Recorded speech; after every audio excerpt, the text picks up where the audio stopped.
whenever God says something, whenever Jesus says something, he's going to always usually show you the opposite or what you would normally do. So he says, have faith in God constantly. And then in about a couple seconds after that, he talks about don't doubt in your heart, but believe in God's unlimited power. What does that mean? The number one faith blocker is our limited knowledge. And if we don't have knowledge of a certain task or a certain area that we're trying to move into, what we usually do is we go back to what's normal. We go back to what's comfortable. He tells them, have faith in God constantly. So it really means you're going to be in somewhat of a mental or spiritual battle where you are going to want to doubt. You're going to want to not believe God. You're going to want to be in a place where if I don't have all the answers, then I shouldn't make a move. That's usually what happens. So he talks about have faith in God constantly. And then he says, and then don't doubt in your heart. Where would I be doubting in my heart if I'm a believer? Do believers have doubt, you guys? Anybody on the line? Yes, definitely. Definitely, right? We definitely have doubt.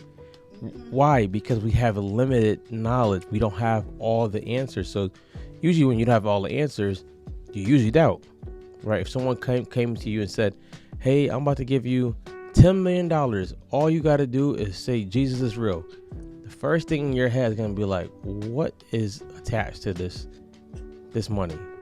Or there's some curiosity or some questioning in your head. And doubting doesn't mean that you're sinning. It just means you're at that time relying on your limited knowledge, right? This is why he says, lean not to your own understanding. And we all still get this mixed up sometimes. So he says, have faith in God constantly in verse 22 and 23. But in verse 24, he goes on to say, for this reason, I'm telling you, whatever things you ask for in prayer, in accordance with God's will, believe with confident trust that you have received them and they will be given to you. So he goes to show us one of the remedies and one of the solutions are going to be found in prayer.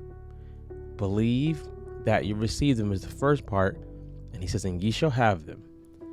One of the blockers of faith is also prayerlessness, right? So we don't realize that if you don't have time where you pray to God about, I always say this, if you look at somebody and you know somebody who's always angry and who's always overwhelmed, they're probably not praying. It's not like a curse or it's not something against them. But usually if you're always overwhelmed and you're always stressed out and always anxious, you probably are not praying. And the cool part about God is he always invites you to come back. We want to look at prayer for a quick second because what we may think prayer to be, it could be completely the opposite. Prayer is usually you talking to God.